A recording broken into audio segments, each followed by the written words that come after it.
La siguiente conferencia es la evaluación de las funciones cognitivas en autismo, propuesta de una prueba neuropsicológica a cargo del Dr. Óscar Emilio Utria. El Dr. Utria es psicólogo de la Universidad Nacional de Colombia con maestría en Desarrollo Educativo y Social de la Universidad Pedagógica Nacional y el Centro Internacional de Educación y Desarrollo Humano CINDE, con certificado en entrenamiento primario en técnicas sobre teoría racional, emotiva y cognitiva del comportamiento del Albert Ellis Institute de Estados Unidos. Desde 2009 a 2016 fue el director de la especialización en evaluación y diagnóstico neuropsicológico y director de la maestría en neuropsicología clínica de la Universidad de San Buenaventura. Actualmente es decano de la Facultad de Ciencias Humanas y Sociales de la misma universidad y director de la línea de investigación en neuropsicología infantil, trastornos del desarrollo de la maestría en neuropsicología clínica. Cuenta con amplia experiencia en evaluación, diagnóstico e intervención en niños y adolescentes con trastornos en el desarrollo, autismo, Asperger, síndrome de Down, retardo mental, déficits en habilidades sociales, trastornos emocionales, déficit de atención y problemas comportamentales, entre otros que influyen negativamente en su desempeño general. Gracias a esta experiencia es el autor de cerca de más de 30 publicaciones sobre estos temas. Bienvenido, doctor Óscar Emilio.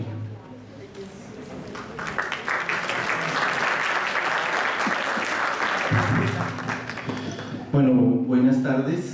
Primero agradecerle a Soformen y a Dairo y Sergio por la invitación y obviamente pues a todo el equipo de Soformen. Aquí hay una especie de ruptura con el tema que hemos venido viendo hoy. Si bien vamos a estar inscritos en el mismo tema de trastornos del espectro autista, yo les voy a presentar un proyecto de investigación que está en curso, que iría para su tercera fase el año entrante, que tiene que ver con una preocupación y es sobre la dificultad que tenemos en el proceso de evaluación de cierto tipo de funciones cognitivas en población con autismo, por la carencia de pruebas que den cuenta de ese proceso en particular. Entonces, como manera de contextualización, les planteo que es un macroproyecto a 3 años. Estamos en el segundo año, en el que he contado con el apoyo de auxiliares de investigación del pregrado y de los posgrados de neuropsicología de la universidad, que incluye este macroproyecto unas fases. La primera fue el diseño de la prueba y su validación por parte de jueces expertos que daban el aval para que, por lo menos decir en términos teóricos y metodológicos, si la prueba funcionaría para la población. El segundo aspecto, que es el que hemos terminado, es el pilotaje, que ya se hizo con población con trastornos del espectro autista en Bogotá, para medir las características de la prueba y cómo se comporta con la población. Y estos resultados nos permitirían ya hacer una aplicación masiva, habiendo hecho las correcciones previas que nos arrojó el pilotaje.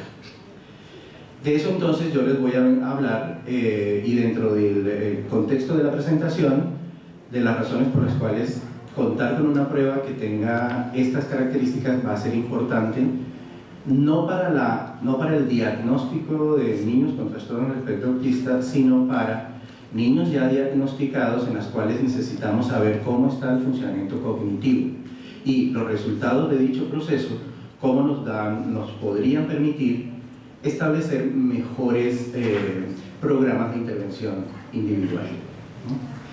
Entonces, a manera de resumen, nace la investigación de un interés, y es el que se plantea a través de la línea de investigación que coordino en la maestría, y del conocimiento que tenemos todos de los procesos de evaluación y diagnóstico e intervención en esta población, en las cuales tenemos una carencia importante de instrumentos estandarizados. Uno, y dos, cuando queremos evaluar funciones específicas en esta población, no encontramos pruebas diseñadas para ellos, dadas las características especiales que tienen en la forma como ven e interpretan el mundo.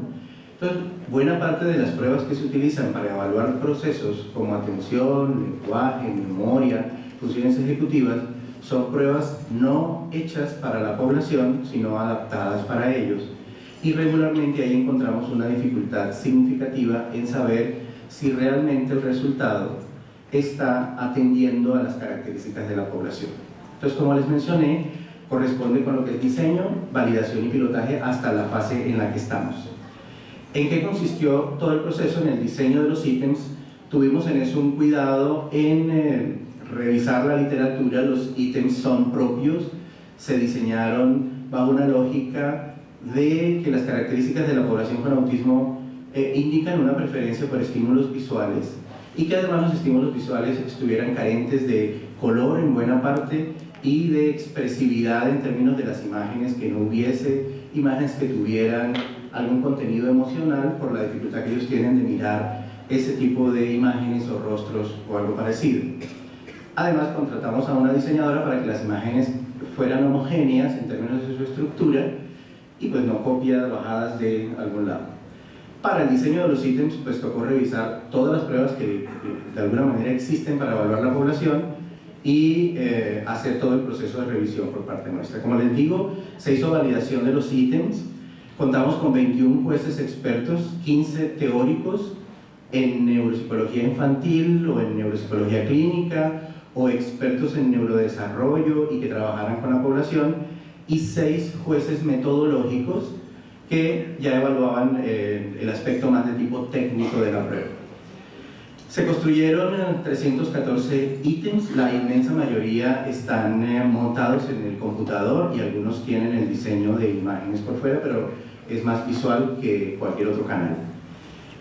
Con una estrategia que yo les menciono más adelante, a través de algo que se llamaba razón de validez de contenido, determinamos que con la evaluación de los jueces, 241 de esos ítems fueron considerados esenciales, quiere decir, ellos los evaluaron como adecuados en unos criterios, 42 requerían modificación en algunos aspectos, en el lenguaje utilizado en la instrucción, en algo de la imagen, o en algunas palabras que no correspondían. Les pongo un ejemplo. Hay una parte de la prueba que nosotros en neuropsicología la llamamos Go, No Go, que es una prueba como de inhibición, en la cual se presentan imágenes y el niño debe detener una respuesta o inhibir la respuesta. Nosotros cuando la creamos, la instrucción era golpear la mesa cuando aparezca tal imagen. La inmensa mayoría de los jueces nos dijeron la palabra golpear no es correcta o puede generar algún tipo de confusión si el niño tiene, por ejemplo, comportamientos autolesivos o agresivos. Por ejemplo, para ese caso. En ese caso, la inmensa mayoría nos recomendaba cambie esa instrucción porque puede ser contraproducente, dado que en algunas ocasiones le podría estar diciendo el terapeuta no golpees y en la prueba le estamos diciendo golpea la mesa. Entonces, cosas como esas es la que uno es el diseño nuestro, otro es la evaluación que hace el juez experto que nos dice y obviamente uno la coge y en la que se requiere solamente una modificación. Y 31 de los ítems sí fueron eliminados, quiere decir nos dijeron eso no va ni por estructura, ni por diseño, ni por nada y los tenemos que eliminar o los tenemos que cambiar. Entonces ese fue de alguna manera el proceso. ¿Cuál es la justificación de la investigación? Uno, las dificultades que existen a nivel de la aplicación de pruebas para esta población, dadas las condiciones de la población. Yo creo que eso es en parte lo importante, quienes trabajamos con esta población, no solamente en lo que es diagnóstico, en las cuales ustedes saben que lo que existe son más escalas que se le aplican a los padres, la dificultad para tener instrumentos adecuados para, teniendo en cuenta que además los niños son muy distintos unos de otros. Pero ya en el proceso, como les he mencionado, de las funciones cognitivas, no contamos con instrumentos propios para la población. Muchas veces son hechos para la población normal, utilizados para la población con autismo con sus características. El diagnóstico muchas veces se ha establecido fundamentalmente por medio de la observación clínica, el ojo clínico del evaluador y el reporte de papás por la dificultad de evaluarlos a ellos mismos, por sus características. En la actualidad no existe un instrumento estandarizado, es decir, que tenga psicométricamente todas las características que nos permitan comparar el funcionamiento de los niños entre sí, con ellos mismos, hacia el futuro o con otros niños. Y cuando digo estandarizado es que haya baremos que nos permitan saber o tener un dato de referencia para que el proceso de intervención pueda ser funcional. Y entonces decíamos que era importante el diseño de un instrumento que permita realizar esa identificación de esas funciones cognitivas y que contribuya con el planteamiento de estrategias terapéuticas acordes con la necesidad del niño en particular. Adicionalmente, como les decía, las pruebas que se utilizan son pruebas utilizadas para población general sin haber pensado en que fueran para autismo.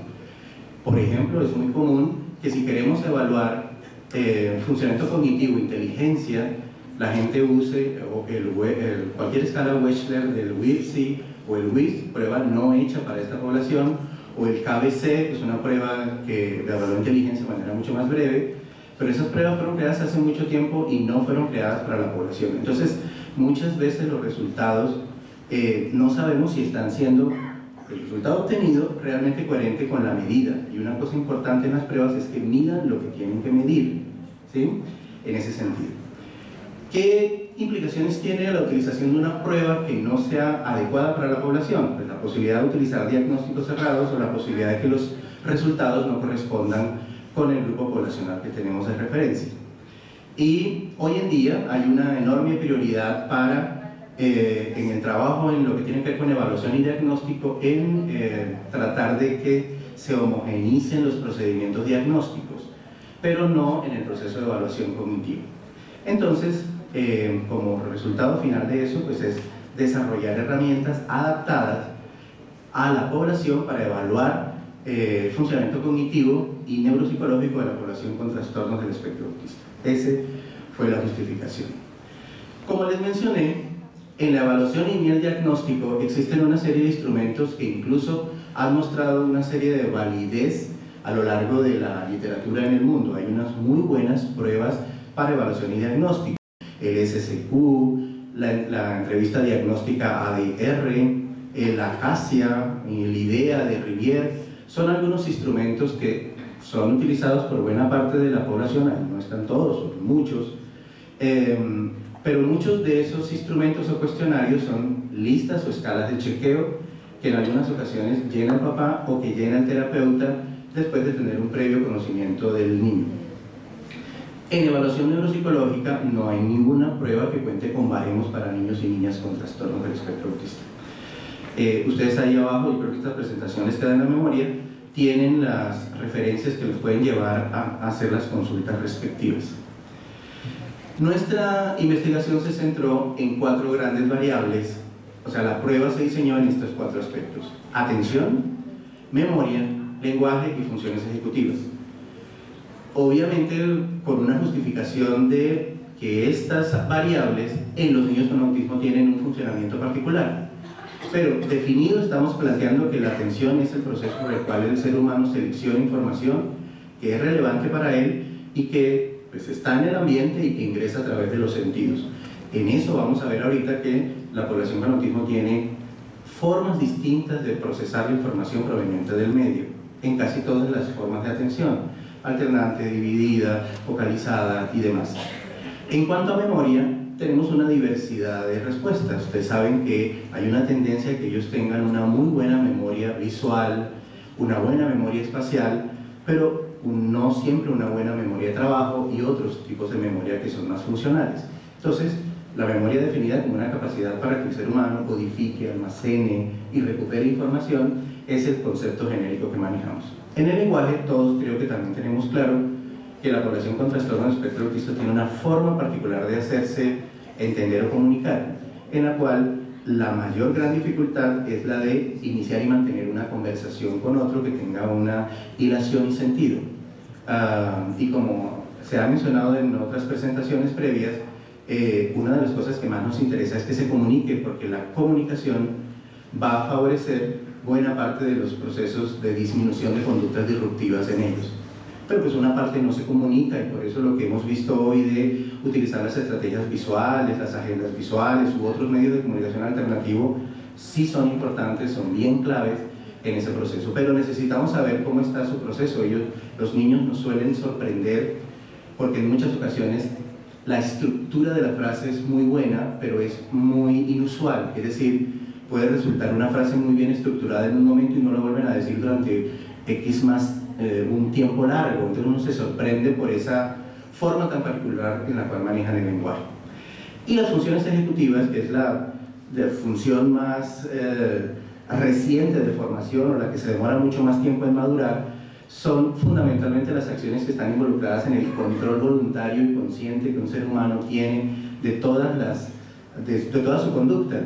En esa es donde muchas veces tenemos muchas mayores dificultades y hay un enorme cuerpo teórico que dice, y de hecho que supone, que ahí está buena parte de las fallas que tienen las personas con autismo. Hay una explicación del funcionamiento ejecutivo que fracasa, digamos, en los niños en cuanto a autocontrol, inhibición, solución de problemas, categorización o cualquiera de las funciones cognitivas que se han descrito.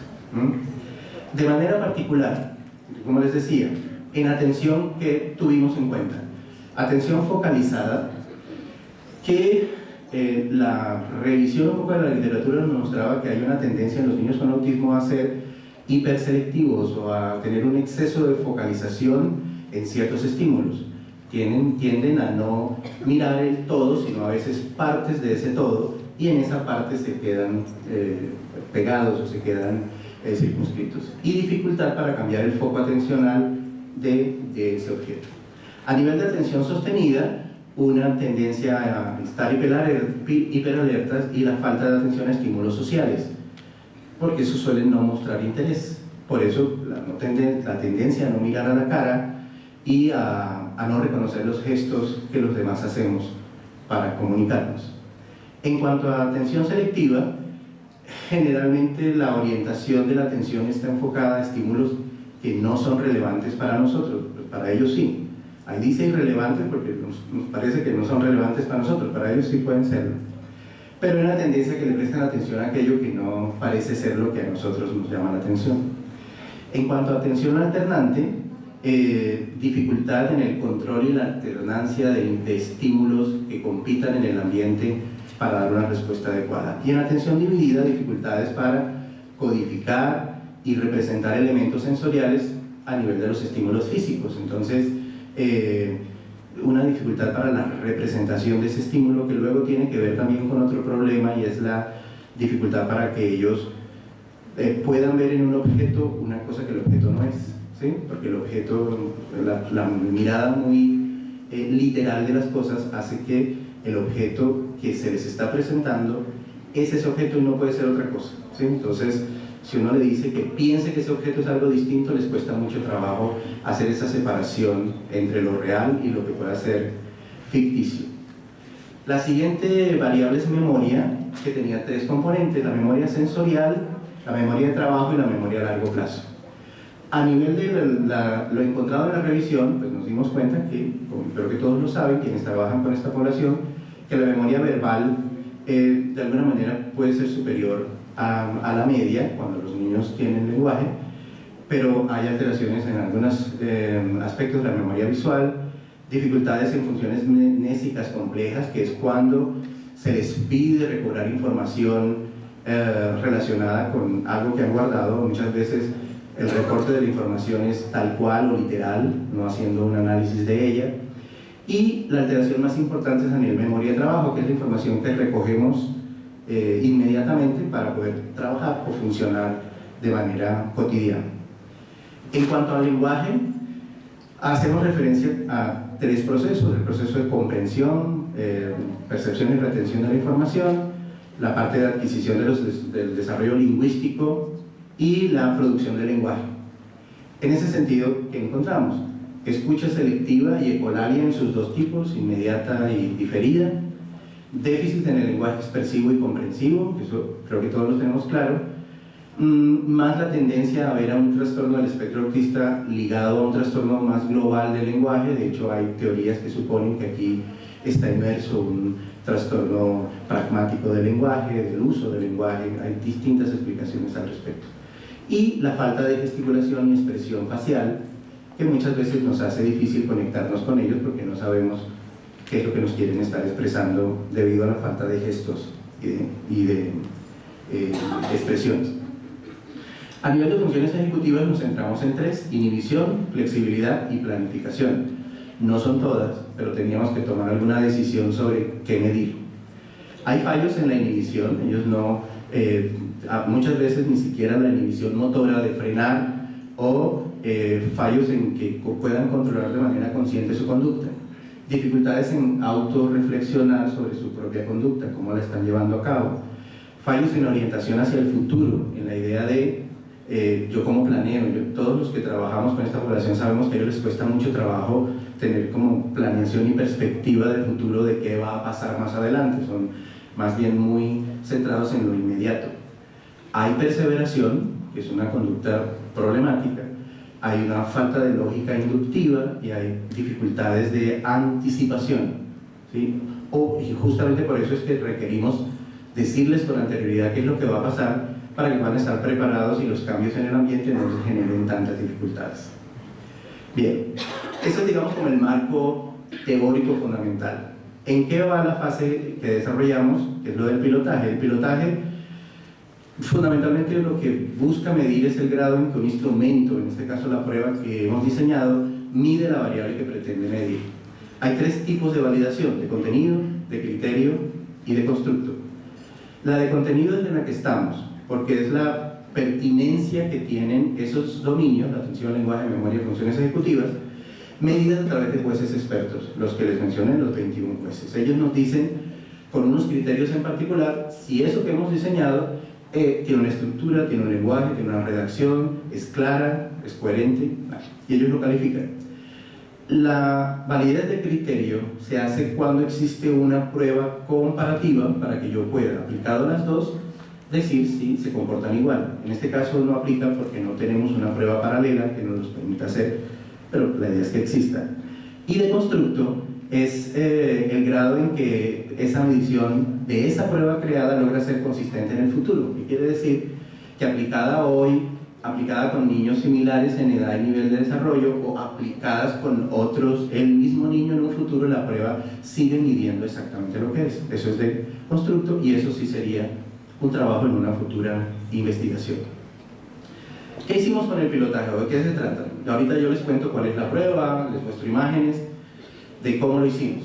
Pero el pilotaje, que es fundamentalmente en la fase que terminamos, ¿qué busca? Uno, saber si ya con la población objetivo, que es población con espectro autista, la prueba realmente era pertinente, si en tiempo, en sus características de administración era lo que era. Determinar la viabilidad de que esta prueba, probada con un grupo pequeño de población, luego pueda ser aplicada masivamente a un grupo mayor para tener baremos o rangos para comparar. El pilotaje significa diseñar un protocolo de investigación, es decir, cuando yo voy aplicando cada prueba con cada niño, tengo que ir anotando de manera cuantitativa y cualitativa los resultados, porque eso es lo que me va a permitir hacer ajustes en el instrumento. Evaluar si el protocolo que hemos diseñado es real y es viable de aplicar. Y ahora les cuento unas experiencias que tuvimos con la aplicación.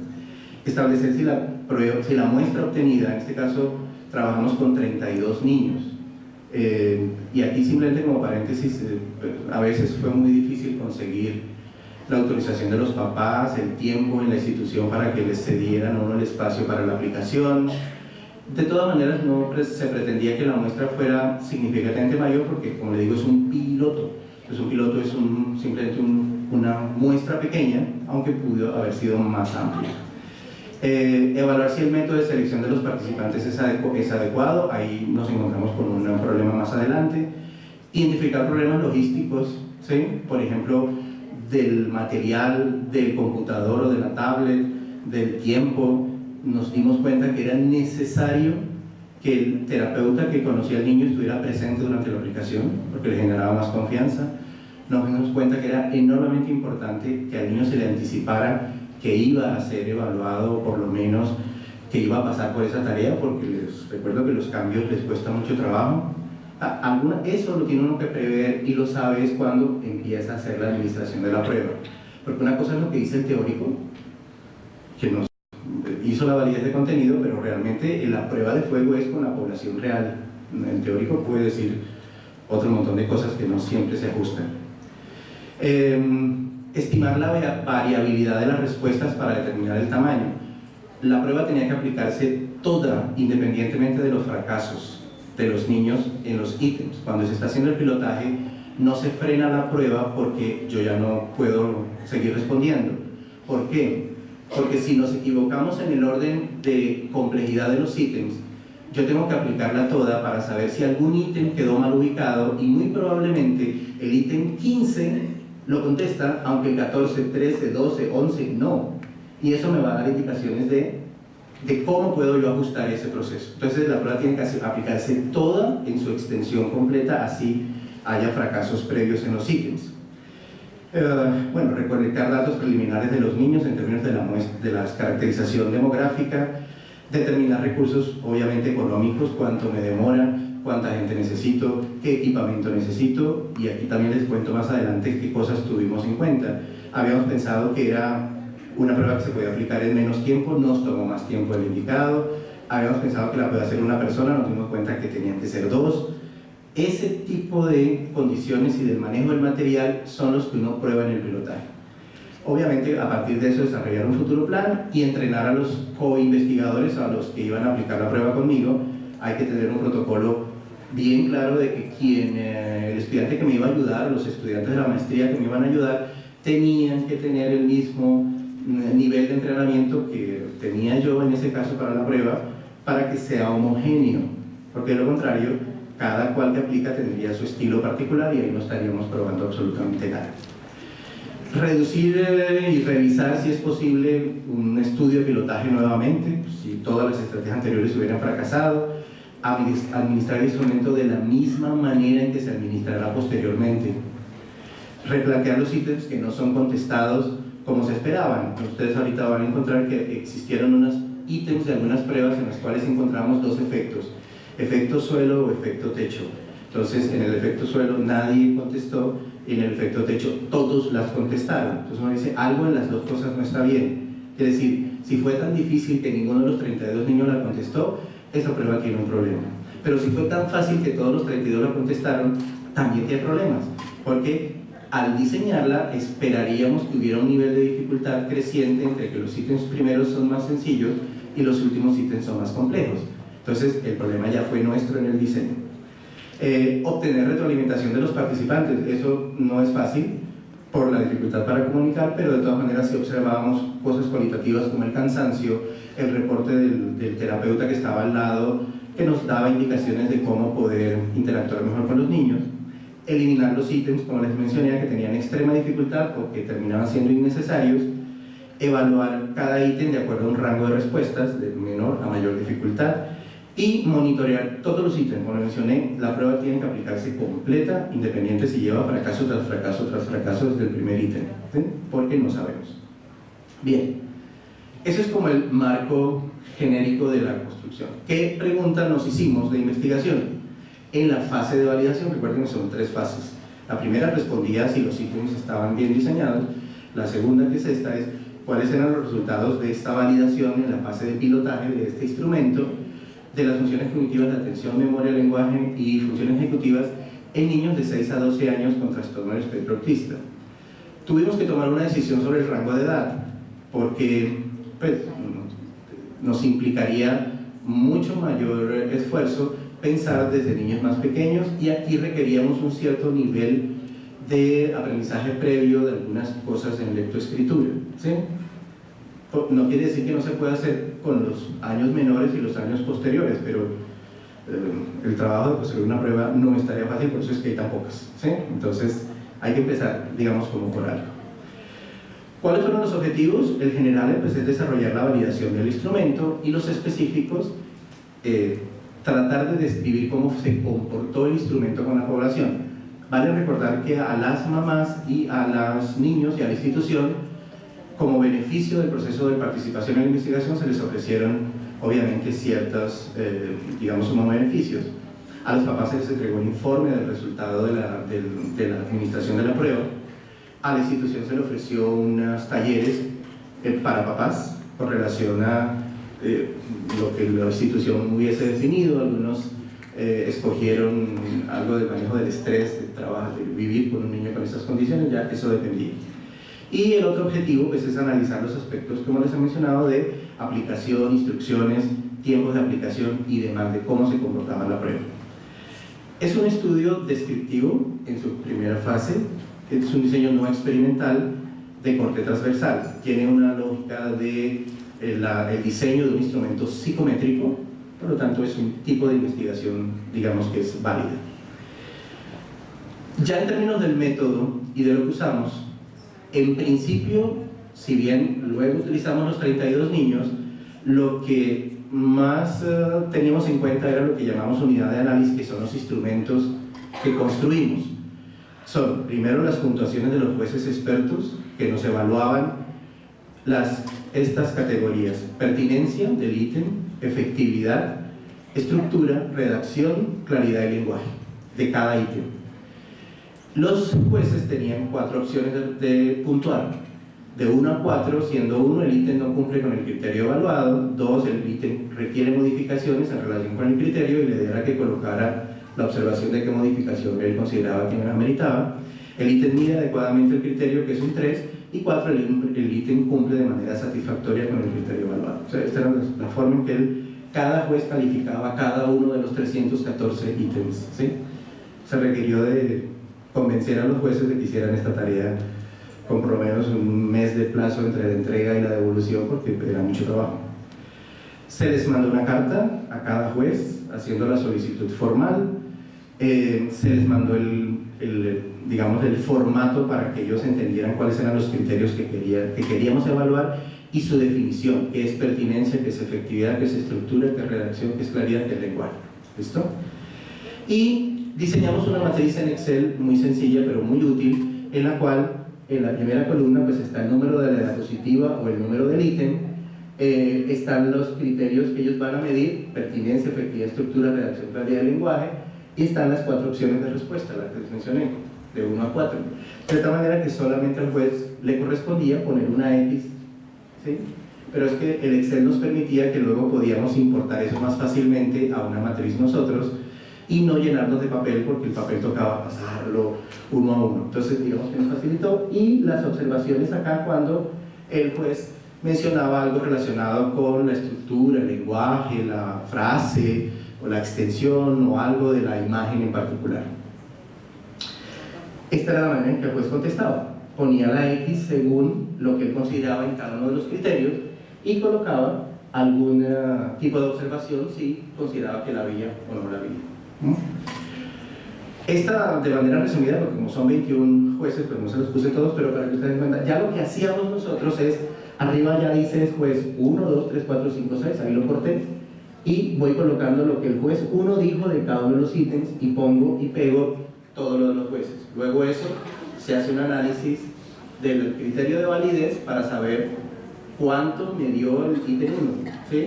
Porque si en ese caso, por ejemplo, ustedes ven allá, el juez 1, los jueces del ítem 1 pusieron 4, 4, 4, 4, 4, 3 y la lógica siguiera, pues probablemente es un ítem bien valorado y que va a tener un alto criterio de validez.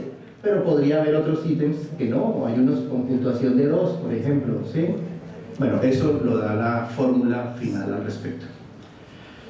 Sacamos una fórmula que tiene que ver con esto, el promedio de calificación para efectividad, pertinencia. Si ustedes se fijan, en el caso de pertinencia, siendo de 1 a 4 calificaciones de 2 a 5, pues son más bien hacia la baja, pero calificaciones con 3, 3, 6, pues indica que el promedio probablemente de la calificación estaba entre 4 y 3 para dar ese resultado. ¿Sí? Y había unos ítems que se eliminaron, en los cuales el índice de validez, que ahora les explico, era muy bajo, ¿sí? Entonces, con las sugerencias que cada juez nos mencionaba al respecto. Ítems que deben modificarse, ustedes ven acá entonces que el índice de validez está, si yo me devuelvo, miren el anterior, el índice es 0,3, 0,4, se puntúa entre 0 y 1. Más cercano a 1 la validez es alta, más bajo de 1 indica una validez que es pobre. El corte que hicimos fue 0,66, quiere decir de 0,66 hacia arriba el ítem se conservaba o era esencial y podía tener modificaciones. Por debajo de 0,66 había que hacer revisiones para que se conservara un nivel de exigencia alto. Entonces, estos, por ejemplo, tienen 0,6, quiere decir se deben modificar, los de 0,3 o más abajo deben ser eliminados. Bien, ¿qué instrumentos entonces hicimos? Hicimos un manual de instrucciones para el evaluador, que creo que debe haber aquí una especie de ejemplo, para la parte de laberintos, que incluye objetivo, el material, la instrucción para el evaluador, si había ítem de práctica e ítem de prueba, y todas las indicaciones precisas. Este cuadernillo para jueces también fue evaluado por los jueces teóricos y metodológicos, o sea, tuvieron que leerse el cuadernillo como tal. Una tabla de puntuaciones, es decir, tuvimos que diseñar, como tiene toda prueba, si pasaba o no pasaba el ítem, las láminas y fichas más las diapositivas en el computador cargadas a través de PowerPoint que se puedan ir pasando de manera sencilla. Ese fue, digamos, el material. Aquí está el cuadernillo. Y ya al interior de la prueba, yo les mencioné las variables atención, memoria, lenguaje, funciones ejecutivas. Pero la prueba, cada una de las pruebas se dividía en subpruebas para evaluar cierto tipo de características. Entonces, a nivel de atención selectiva, hicimos subpruebas de emparejamiento, encontrar el estímulo. A nivel de atención sostenida, discriminación, tachado, diferencias, imágenes superpuestas, siluetas, en fin, las que están mencionadas acá. A nivel de memoria, visualización de imágenes. A nivel de lenguaje, las dimensiones del lenguaje a nivel fonológico, morfosintáctico, pragmático y semántico. Y a nivel de funciones ejecutivas, en inhibición y planeación, los nombres de las subpruebas, go, no go. Nos diseñamos una torre que le llamamos Torre Colombia, que ahora se las muestro, pues, para hacerle competencia a la Torre de Londres, la de Hanoi, a la de México, pues porque no tenemos aquí Torre Colombia en esto, pero otros subpruebas de laberintos, secuencias, identificación de dibujos y demás. Digamos, eso es lo que fue el material. El procedimiento es larguísimo y no me detengo mucho en eso, pero implicó desde la revisión teórica. Obviamente, además de lo que aparentemente sabíamos de autismo, leernos todo, centrarnos en lo que es evaluación y los instrumentos utilizados. Revisamos todos los instrumentos conocidos y los más utilizados tanto para evaluar en el autismo como los que se usan regularmente con ellos, que no son hechos específicamente para ellos, para mirar las características de la prueba y de los ítems. Definimos las variables, definimos los constructos que se iban a evaluar, que fueron atención, memoria, lenguaje y funciones ejecutivas. Elaboramos una tabla de especificaciones que nos decía cuántos ítems debía tener atención y ese peso de atención con respecto al total de la prueba, porque teníamos que tomar una decisión.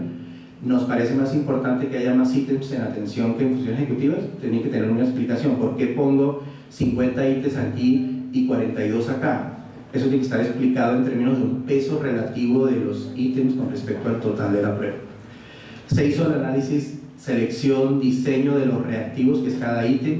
Se crearon las imágenes. Nosotros vimos la idea y el diseñador, la diseñadora en este caso, nos construyó las imágenes y los ítems. Realizamos el cuadernillo de instrucciones que ya les mencioné. Se hizo la edición de imágenes finales a través de la diseñadora, que también requirió correcciones posteriores. Se tiene ya la versión final de la prueba. Se crean las matrices que les mencioné para los jueces. Se seleccionan los jueces con unos criterios específicos que fueran apropiados en lo teórico y lo metodológico. Se les envía el material con un tiempo de un mes de intervalo entre la entrega y la devolución de las observaciones. Se hace una consolidación de esa información, que es parte de lo que ustedes vieron en Excel, de recoger todo eso y analizarlo. De este pilotaje tenemos las sugerencias y la versión final de la prueba, que es la que se va a pilotear, y se hizo el pilotaje con los 32 niños, que nos arroja una serie de modificaciones en la prueba, que son las que estamos definiendo, para luego de definida hacer la aplicación masiva, como diríamos, es decir, ya se puede aplicar al resto de niños para tener baremos o para tener unos comparativos de una población con otra. ¿Qué cosas precisas o por lo menos que me gustaría resaltar del procedimiento?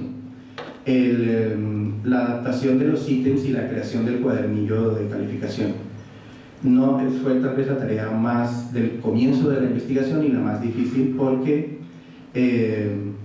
Tuvimos que tener muy claro cuáles eran los criterios que íbamos a medir, pero sobre todo una cosa clave, y es cómo queremos que los ítems estén diseñados teniendo en cuenta las características de la población. Entonces sabemos que son más visuales que verbales. ¿Qué tipo de ítems podrían ser los necesarios para que ellos realmente respondan a la estimulación particular? Que la prueba tenga muy poca información verbal. No con eso quiero decir que no sea importante hablarles, pero sabiendo que existe una limitación en la comprensión, yo no podía centrar la prueba en que todo el instructivo fuera verbal, porque ahí me enfrento con una dificultad, y es que la respuesta probablemente no la voy a obtener, y lo que una prueba requiere para ser buena es que realmente obtenga el resultado esperado y que evalúe la capacidad que el niño tiene. Entonces hubo muy poca información verbal en las instrucciones, más información de tipo visual. Si la literatura es correcta, nos diría que los niños responderían mejor a eso, y por eso también el montaje se hizo en computador o en tableta, porque de alguna manera lo que hemos encontrado es que esa interacción con el aparato electrónico es mucho mejor que con el terapeuta o el evaluador. O sea, uno a uno no es tan fácil. Como les decía, el entrenamiento de evaluadores fue clave, entonces tocó entrenar a los estudiantes de pregrado y maestría en unas largas sesiones para que entre nosotros mismos hiciéramos todo el proceso de aplicar la prueba, corregir, hasta que quedamos bien entrenados. Eso para, a través de juegos de roles, disminuir los sesgos en la administración de la prueba, simulación de posibles situaciones que ocurrirían en el caso de cualquier niño en particular. Tuvimos un primer acercamiento yendo a la institución, que los niños nos conocieran por lo menos 2 sesiones antes de ir y que tuvieran una cierta cercanía, porque no podíamos llegar así de entrada, y tener algún tipo de ensayo e interacción con ellos. Aún así, no es tan fácil lograrlo. Empezó la búsqueda de la población. Como les decía, la población es ya en esa fase niños, niñas de 6 a 12 años con diagnóstico ya hecho. Recuerden que la prueba no es para hacer un diagnóstico de TEA, ya debería tenerlo. Esos serían como los criterios de inclusión. De exclusión, que en la medida de lo posible no hubiera ninguna comorbilidad, quiere decir que no hubiera un trastorno del espectro autista asociado con alguna otra condición patológica o algún otro síndrome en particular, más porque necesitamos una población relativamente homogénea, no porque no lo puedan tener, o eso podría ser un interés en otro momento, pero en este momento necesitamos que la población fuera por lo menos con un diagnóstico claro de trastorno del espectro autista o autismo en algún funcionamiento, o hasta cuando en ese momento el DSM lo permitía, el Asperger como diagnóstico, pero digamos que esa era la condición. Visitas y solicitud de permisos a los centros de rehabilitación, a la gente que hace práctica privada y o instituciones públicas en Bogotá, que fue la tarea a veces más dura, que la gente en Colombia entienda que esto facilita posibilidades en el futuro para la misma población. A veces los papás se resisten a dar el permiso, no sé, no tiene Colombia toda una lógica importante de cuando uno solicita colaboración con ese tipo con algún tipo de personas, y no solamente con autismo, sino con cualquier población. Se tuvieron las autorizaciones, hubo consentimiento informado por parte de los papás, no de los niños, porque no, por su condición pues no podían firmar ni tener un asentimiento, pero los papás y las instituciones aceptaron. A los papás se les hizo una reunión en donde se les explicó masivamente, o por lo menos en grupo, en qué consistían los beneficios, y el que quería voluntariamente aceptaba su proceso de participación. Ya la aplicación y calificación del instrumento, que nos encontramos, que nos tomó a veces hasta 2 sesiones, porque eran casi 2 horas de administración de la prueba, y 2 horas es mucho tiempo para un niño estar atento a algún proceso, más cuando queremos que conteste con sus capacidades reales, que conteste con la habilidad que corresponde. Nos dimos cuenta que era necesario tener 2 evaluadores, porque el manejo del material, el tener al niño atento, concentrado y respondiendo no era una tarea muy fácil, entonces se requería contar con alguien. Habíamos pensado que no. Las calificaciones de la administración fueron tanto cuantitativas, por eso teníamos el instrumento para chequeo, pero también cualitativas. Anotábamos cualquier cosa, lo que el niño hacía, lo que el niño decía, la resistencia a contestar un instrumento, la perseveración que ocurría en muchas ocasiones con algunas de las pruebas. En fin, todo eso tenía que estar anotado, tanto en lo que es cuantitativo de si lo hacía o no, como de lo que ocurría ocurría en el entorno. Y pues, de todo eso se hacía un análisis de la información, que es el resultado final. En los resultados se hicieron pues, todas esas descripciones de los hallazgos encontrados en las 32 aplicaciones. Se hizo un análisis intraindividual, que fue el que se le entregó a cada familia. Se le dijo, su hijo, estos son los resultados de la administración de la prueba en estos aspectos. El análisis por participante. Y pues contamos con todas las, como les mencioné, las consideraciones éticas del caso en dos grandes aspectos. Uno, en los criterios que nos impone la ley 1090, que es la del ejercicio profesional de la psicología en Colombia, y la resolución 8430 del Ministerio de Salud, con respecto a dos aspectos. Uno, la confidencialidad, ¿sí? Y dos, lo que tiene que ver con el diseño de pruebas psicométricamente validadas, que la ley lo que le dice es que debe ser administrada por alguien que tenga entrenamiento, o que en este caso, si son psicológicas, debe ser un psicólogo, ¿sí? Y lo tercero es que la administración de la prueba no cause daño, o que el riesgo de administración sea mínimo.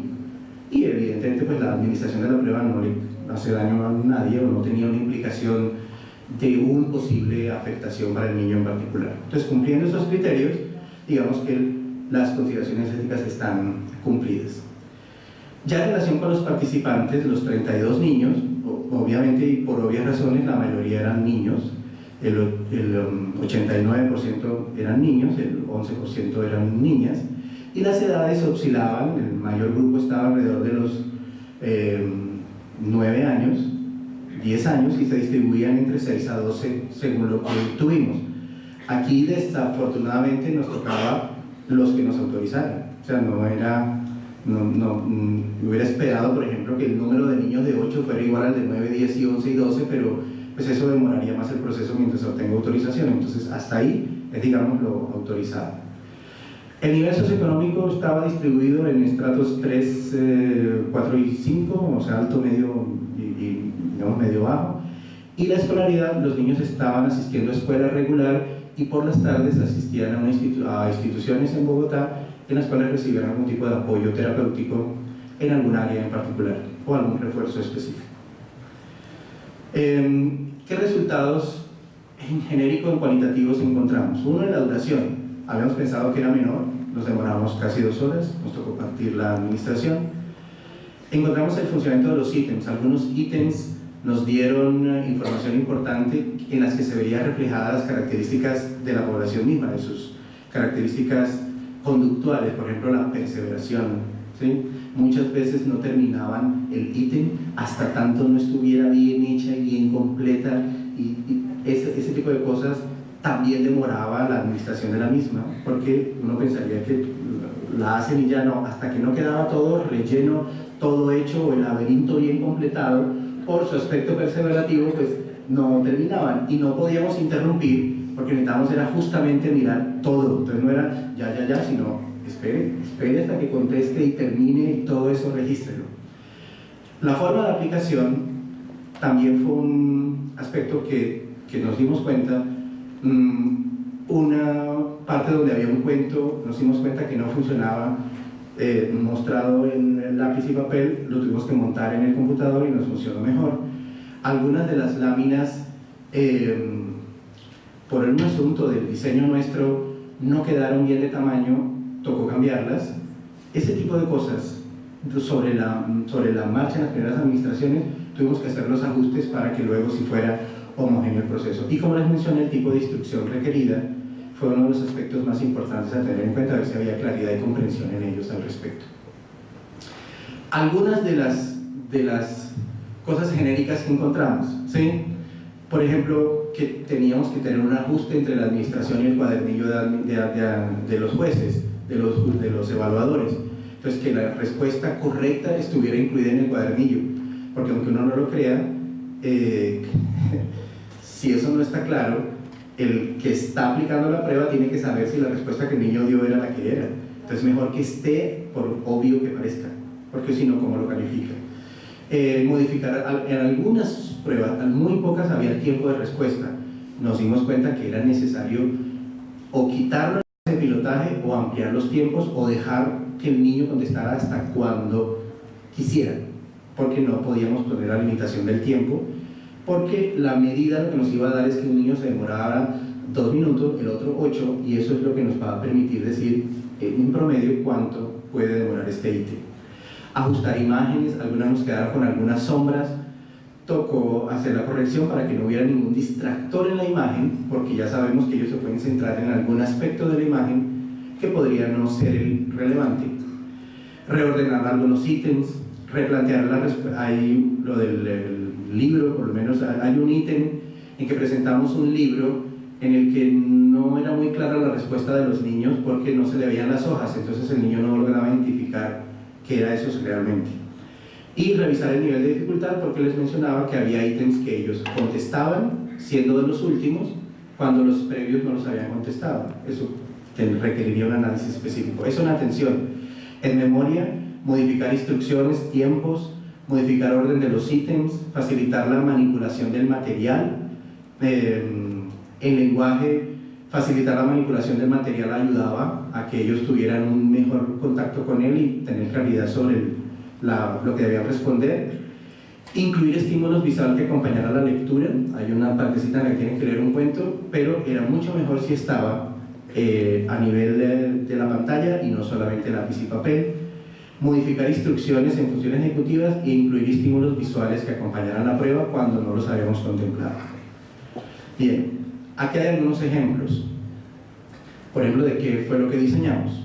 En atención selectiva, en la subprueba de emparejamiento, algunos de los ítems son los que ustedes ven aquí al lado derecho mío, que incluyen, por ejemplo, que debíamos incluir respuestas correctas en el cuadernillo, porque en algunas ocasiones, si no estaban, el que está evaluando, y eso es rápido, pues necesitaba saber si la respuesta era A, B o C, o algunas de estas, ¿sí?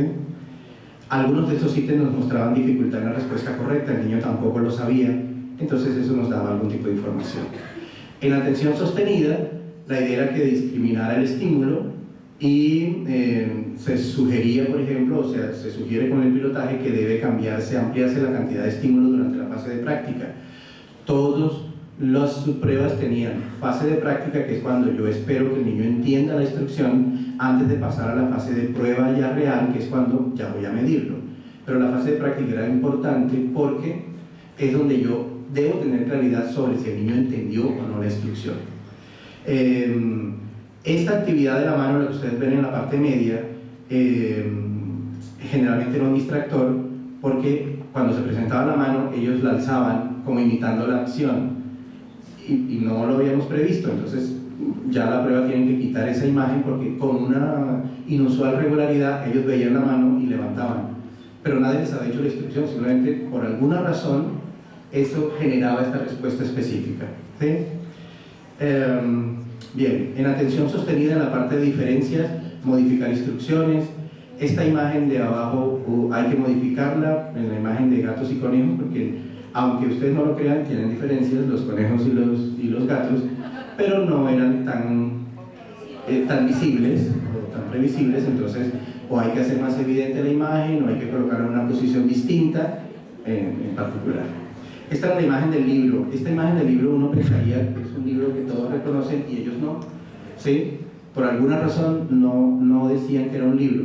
Probablemente o le faltan las letras o probablemente le faltan las líneas, algo en particular no los dejaba discriminar que esa era una imagen del libro específico, ¿sí? En lo que es atención sostenida de unir de figuras, nos encontramos, por ejemplo, que cometimos un error porque algunos de los órdenes de las imágenes, de las láminas, no era el correcto. Y en la lámina 12, que es esta que ustedes ven acá, de los círculos y cuadrados, pues se presentaba un asunto esperado y era de la reiteración de la conducta hasta completar todo si estuviera errada la tarea. En atención sostenida, las figuras a color, nos dimos cuenta que los marcadores que usamos inicialmente no eran pertinentes porque generaban como más mancha y esta era una de las que generaba mucha perseveración. Ellos hasta no completar bien el cuadro, hasta no rellenar bien, no finalizaban.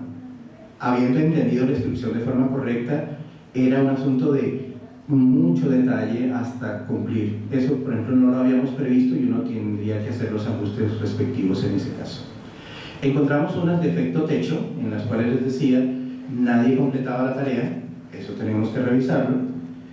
En unas que había sobre memoria, la instrucción no era muy clara porque no era muy claro si el niño tenía que mencionar que faltaba, dibujar que faltaba o señalar que faltaba. Y probablemente el verbo que utilizamos no era correcto. Entonces, ese tipo de cosas es las que uno se da cuenta cuando está administrando la prueba o cada ítem en particular.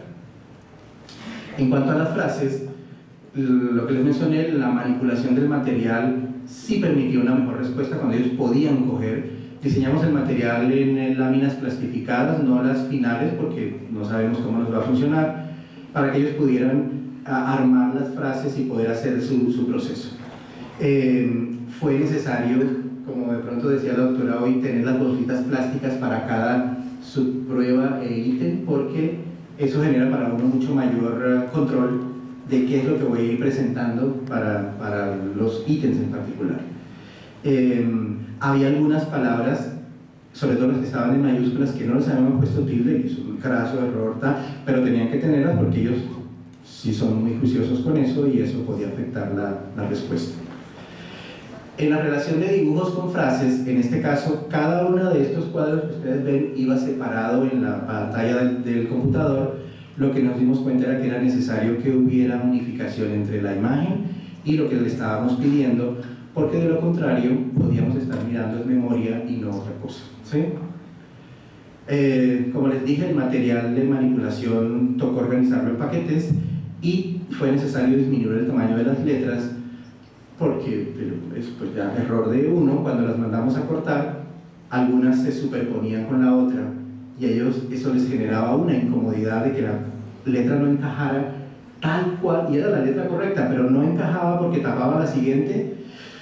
Uno empieza a ver que los desespera, ¿sí? Porque justamente es su obsesividad. Entonces tocó volver a hacer el diseño, volverlas a recortar de la manera correcta, que cupieran pues en el espacio correcto, cosas como esas que son claves. Bien, hubo entonces efecto techo, que es el que no contesta nadie. Hubo efecto suelo, que es que todos contestan, o en este caso el cuento.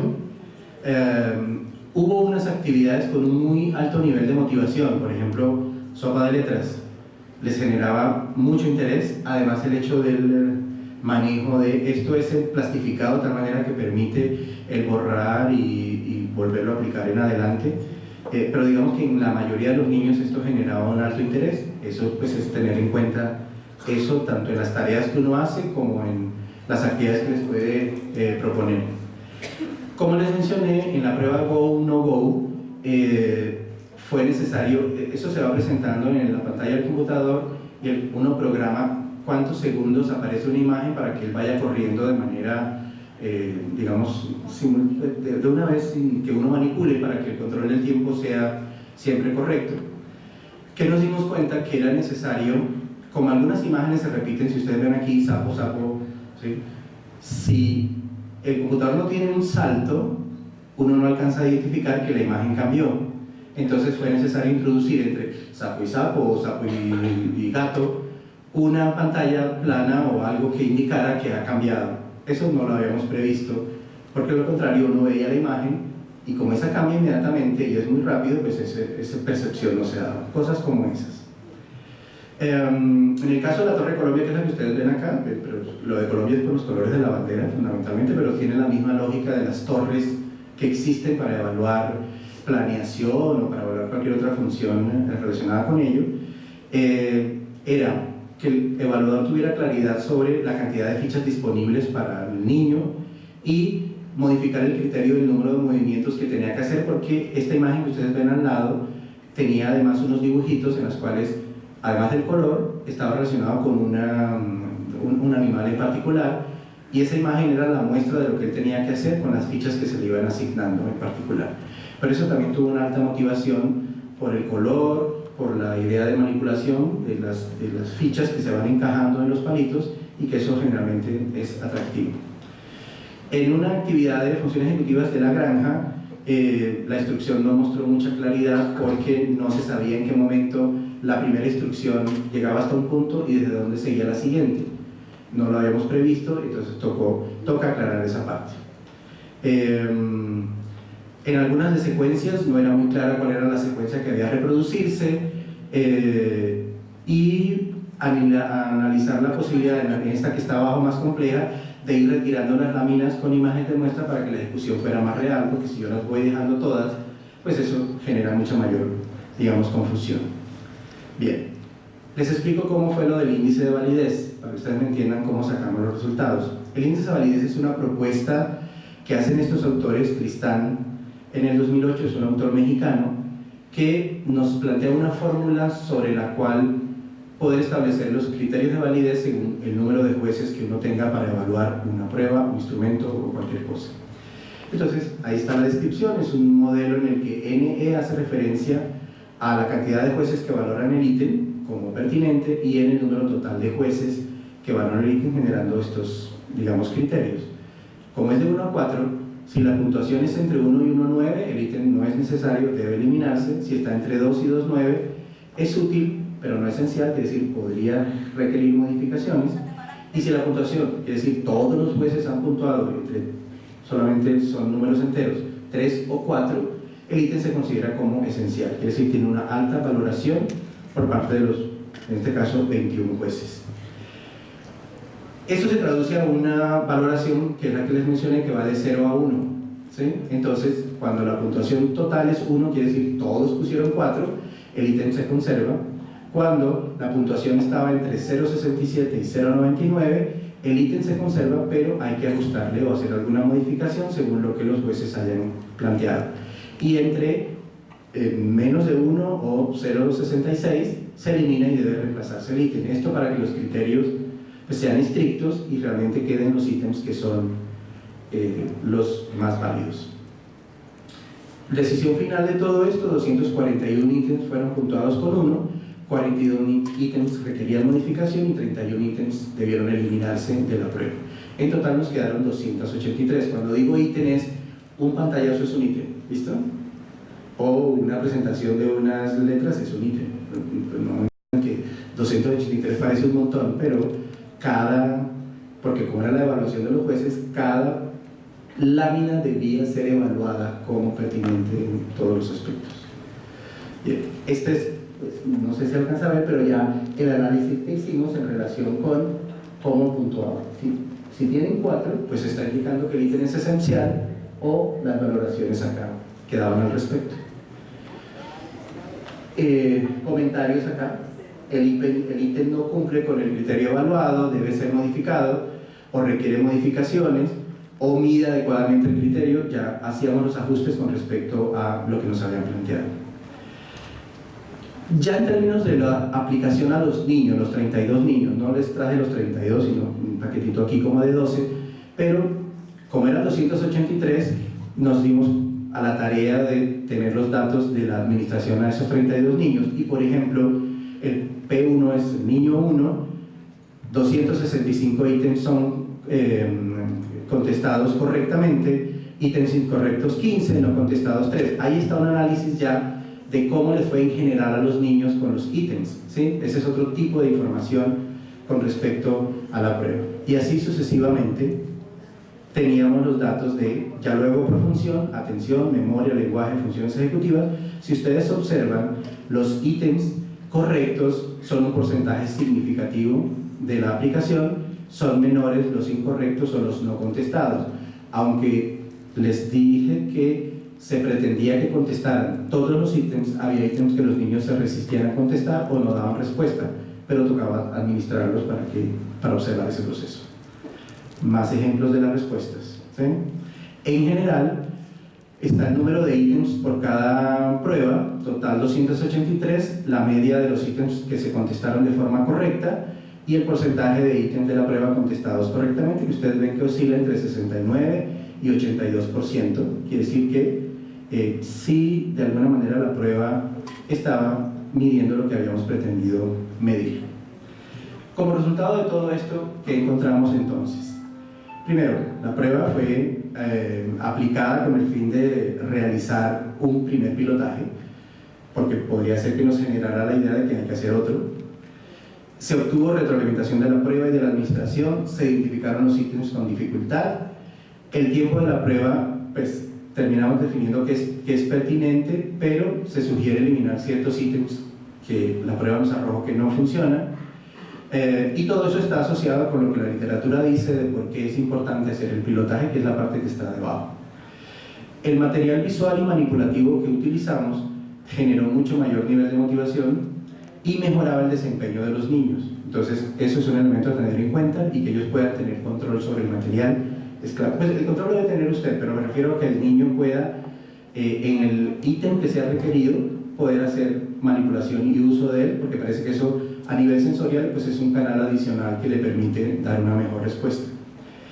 Se logró de todas maneras también observar que algunos de los patrones que ellos presentan en sus conductas típicas o atípicas, típicas para nosotros, pero típicas de su autismo, sí generaban algún tipo de dificultad en la administración de la prueba, la perseveración, él a veces no da respuesta cuando los terapeutas nos decían, pero él sabe eso, pero no la daba ahí cuando se la pedíamos en ese sentido, ¿no?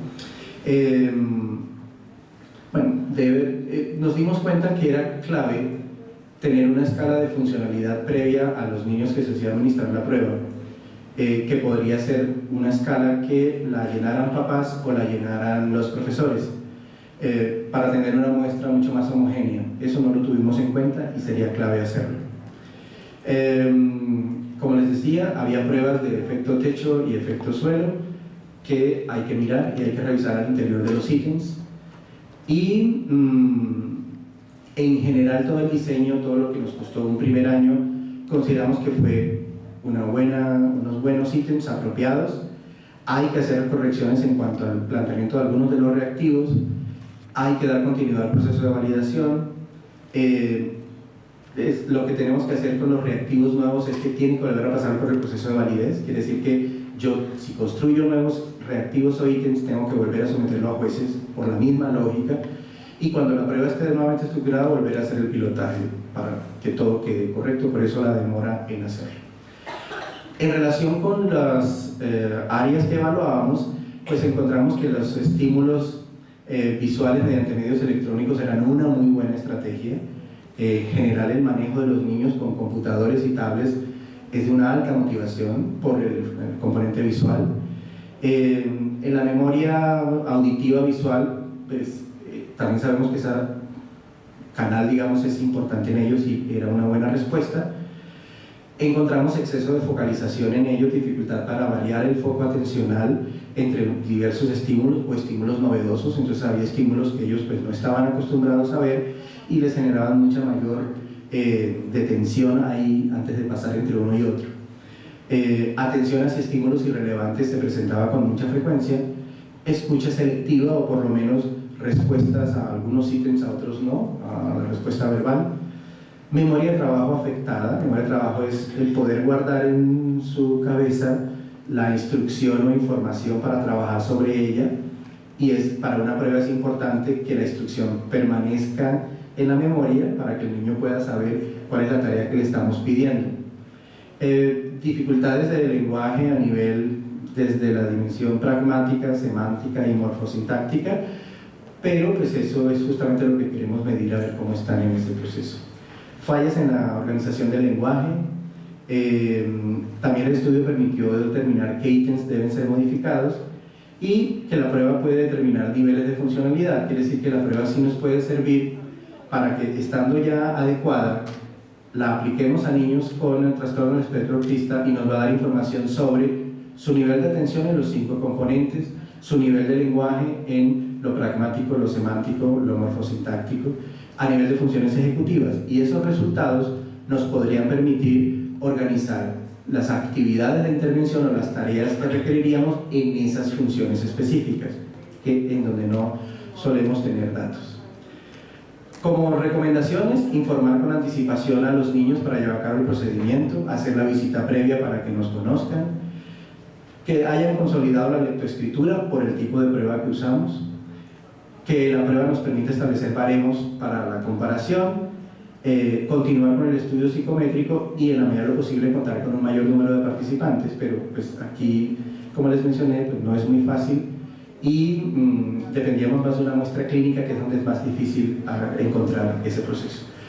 Limitaciones, pues el sesgo en las modificaciones que fuimos haciendo durante la administración de la prueba, por ejemplo en lo de las letras, eso tocó hacerlo porque tocaba hacerlo. Si seguíamos así nos iba a mostrar fracaso.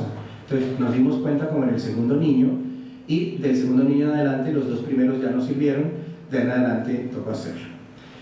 Para futuras investigaciones, pues un pilotaje con una muestra clínicamente mayor variabilidad en cuanto a funcionalidad, en el rango de edad, probablemente en el género, pero yo creo que la proporción de niños y niñas siempre es más o menos estable en autismo, la proporción de 4 a 1 más o menos.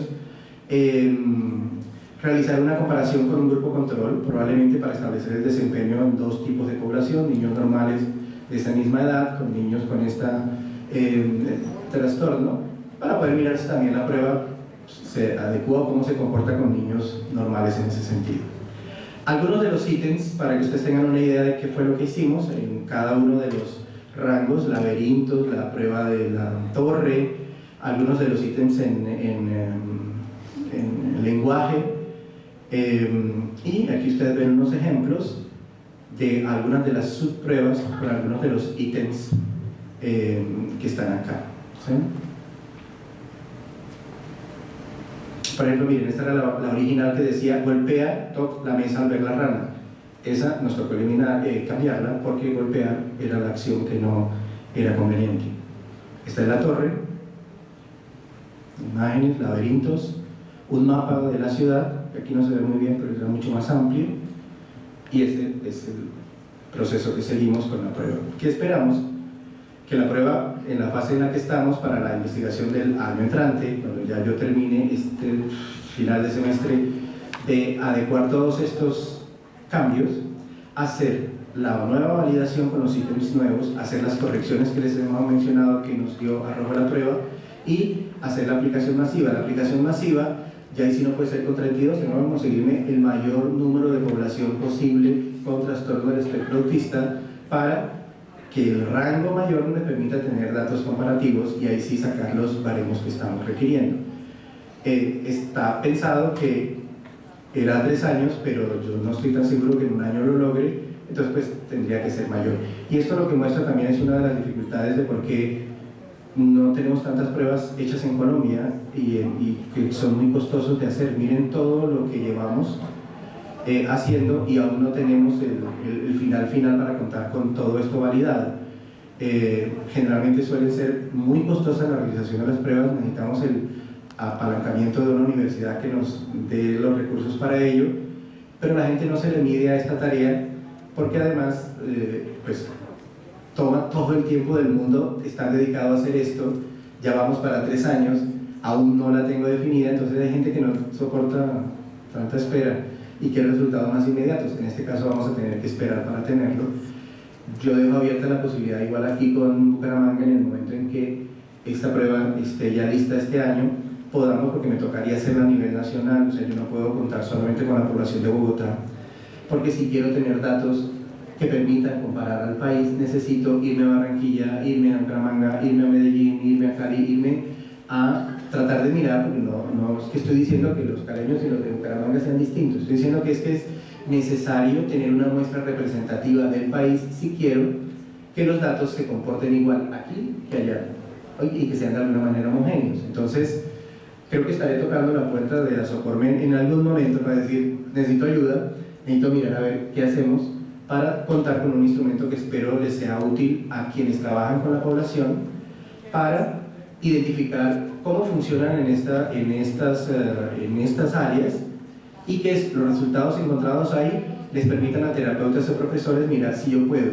con ciertas estrategias, incrementar atención, que es bien importante, incrementar lenguaje, incrementar funciones ejecutivas, potenciar memoria, que esto sea funcional. Ese ha sido el trabajo, espero que en otro momento les pueda completar un resultado final y compartirles la prueba. Entonces, muchas gracias. Aquí están mis datos si requieren algún contacto, mi correo para cualquier inquietud. Muchísimas gracias.